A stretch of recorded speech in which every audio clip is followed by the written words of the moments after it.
How y'all doing? Good, I hope.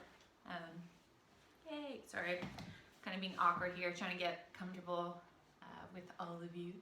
I decided to do something a little bit different for this video. I'm not much of like a talking head type of person, but I think there's some value to it as far as if you're wanting to learn something for me or get some insight, then I should probably talk about stuff, not just food and groceries, though let's be real, those are the best parts. Who doesn't love food? If you don't love food, move on. Okay, shouldn't be here. So in a few days, actually, I'm about to start prep, contest prep. I'm prepping for both a figure and fitness model competition. I've got one competition in June and one in July. I thought to give some context, I should maybe share with you a little bit about what I do and who I am and how I got to where I am. So with that said, try to make this quick. So for anyone who doesn't know, this month or last month, no, I guess it would technically be December. So December 2015 was 15 months for me, 15 months since I stepped into a gym for the first time. So if we rewind a little bit, in 2014, I was at a pretty low point in my life. I was suffering from severe depression. I was not at a point in my life that I was proud of. I was doing well for myself. Like on paper, my life was great. I had a really good job, well-paying salary. I had advanced really far in my career. Had some strong relationships with some people, had some not so strong relationships that I eventually learned were toxic. And, long story short, was able to address that and rather get the courage and confidence to kind of alleviate that. But kind of going back and jumping all over the place, apologies, just my nature. I found myself in this really bad place. I was contemplating that life was even worth it. I was medicated at the time. I was taking a heavy dose of Prozac that was prescribed to me. Someone close to me at the time said, so what if you need to take a pill every day to feel normal? That's just what it is. And it was at that moment that I just kind of realized that that wasn't going to work for me. Like I totally believe that there is a time and a place and a need and, to medicate sometimes. Like I'm not against that. But to me, it's a tool. It's to help you cope and to help you get over something. But ultimately, it wasn't something I wanted to depend on. So knowing how low my confidence was and how kind of crappy I felt, I decided that I would give this whole working out thing a try. I was also very overweight. I was well over 200 pounds. And for my frame, it was enough weight. I'll show a little before, or maybe it'll be, I'm not really sure yet how to put the picture, but I'll figure it out in time for editing. You can see my before. And I ended up finding the team that I train with now, Ledbetter, and I found them online because they were a big focus on connecting mind, body, soul. And for me, I really needed that soul part of it and that mind part of it. It wasn't just about dieting and working out. I needed to work on the inside. And that's exactly what happened.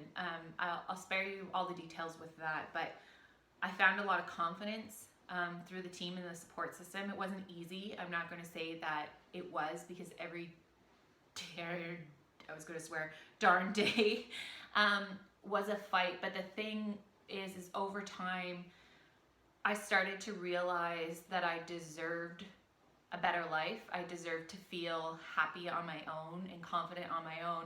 And I think something happens in your mind when you come to that realization.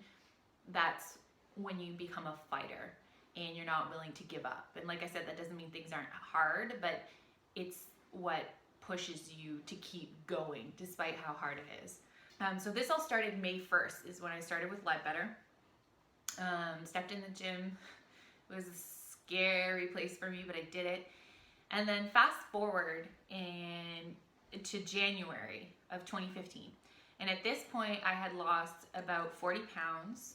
So I was ecstatic with the progress I made and decided that I needed something to push myself. And one of the goals that I set was that I wanted to wear a 2-piece bathing suit in public because I had never done that before. You know, I'm 32 as of yesterday, and I had never done that in my life. So I just wanted to be able to do that confidently. So I decided I was going to compete, and I only wanted to do it because it would push me. I didn't care about how I did or how I placed. So I talked to my coach about it, and we decided, like, okay, she's like, as long as you have that frame of mind, because of course she didn't want to put me through any sort of mental or physical stress that would take me back in progress. And I'm really happy that she had that perspective, because that was something that I needed. And so we moved forward. And long story short, by the time I got on stage, I was 127 pounds. So in total, I had lost 103, I think, at my lowest point, but that was like my stage weight. So not something that's sustainable. But what was even more incredible was how the show went. And I think it largely had to do with the fact that I wasn't competitive, and I was truly there for me. So I think I brought that on stage, and the judges could see it.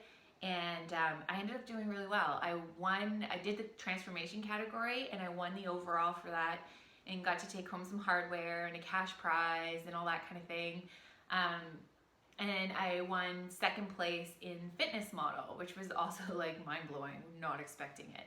And I got bit by the competition bug. This year I'm going into competition season with a whole different perspective. It's helped me set different goals for the off season, which is important so that I don't lose track of all the momentum that I've had. So that kind of what brings me to now, because I'm going to be competing again soon. So yay! I'm actually terrified. But the important thing that I wanted to kind of share with you guys was the approach I took. And so with Ledbetter introduced me to flexible dieting. And for anyone who doesn't know what flexible dieting is, it's the belief that a balance above all. We don't believe in food restriction. And what I mean by that is there are no such thing as good foods and bad foods. I'm a strong believer that when you start labeling food as good and bad, that promotes bad behavior and could lead to eating disorders, right? Whereas with Ledbetter, they taught me how to balance everything, that all food was okay within moderation. And the way that you do that is by tracking macros instead of calories. So macros are your macronutrients, which are broken down into protein, carbs, and fats. Calories are made up of these macronutrients. So for example, 1 gram of protein or 1 gram of carbs is equal to 4 calories. 1 gram of fat is equal to 9 calories. So together with my coach, we work out through some mathematical equations that, take into account your body composition and things like that, your different statistics. We figure out what my macronutrients should be for my goals. Like, think of it like your body is a car, and depending on your make and model, you might need different fuel, different kinds of fuel, whether it be premium or supreme or diesel, and a different quantity. Maybe you have a 2-liter tank or a 4-liter tank. These are really small tanks, but it's a terrible analogy. But anyway, I think you kind of get where I'm going at. So everyone is different. There's no one size fits all as far as what you end up with your macros. Everyone's macros are different, as they should be, because we're all different and our bodies are all going to respond differently. I mean, that's just a matter of fact. So you end up tracking your food against these macros. So the idea there, when I go back to no food is off limits, is you can have whatever you want. You just need to account for it in your macros. So let's say one day I just really want a bowl of ice cream because I love ice cream. Ice cream doesn't love me though, because I'm not supposed to have lactose, but that's a whole nother whatever story that you probably don't even care about. So if I want to have that bowl of ice cream, I tend to plan my day around it because I feel it's easier. I plan my food all ahead of time. It's easier. I'm on the go all the time, so I'm usually, living that Tupperware life. So all the night before, maybe plug into my FitnessPal that bowl of ice cream, and then I work backwards from there on how I'm going to hit my numbers for the day. And the goal is to try and get into like a plus minus 5 gram mark. And then with my coach, we adjust it based on how my body's responding and how we need to. So the beauty of flexible dieting too is because there's no restrictions. I find personally, like I no longer have trouble with binging really. because if I, like I said, if I really want something, then I can make it happen. And on top of that, it's easier to stick to it, because that's the other problem too, right? Is people, they have these restrictive diets and then they can't stick to it because it's not practical, and they don't feel like they can put themselves out in social situations or things like that because it's going to set them off their meal plan, and then they're going to lose the results and things like that. It kind of keeps me in check. So it's really about learning for life how to eat. Like, I have no intention on tracking for the rest of my life, but I do know that while I'm a competitor, at least I'm going to be tracking, and that's going to be enough to instill in me the proper techniques for the rest of my life. Yeah, okay. I think I'm getting pretty repetitive here, but I think you guys know the gist of it. I urge you to look at flexible dieting, especially if you're someone who's been stuck in the whole yo-yo dieting kind of ring that we've all done. I did it. Like, I bought the cleanses. I did all of that where I just, you know, ended up on the toilet for 3 hours, and I was like, cool, yeah, I feel leaner because, you know, it's pooped out my large intestine, but whatever. I have no shame talking about poop. It's actually one of my favorite activities of the day, not gonna lie. Beauty of the internet. There's always someone crazier than you out there, so it's all good. I'm going to be using flexible dieting through my entire prep, which is fun and makes a lot of my competitor friends who follow the bro approach, which is more restricted, and, you know, you pretty much eat like the same 5 or 6 foods all prep.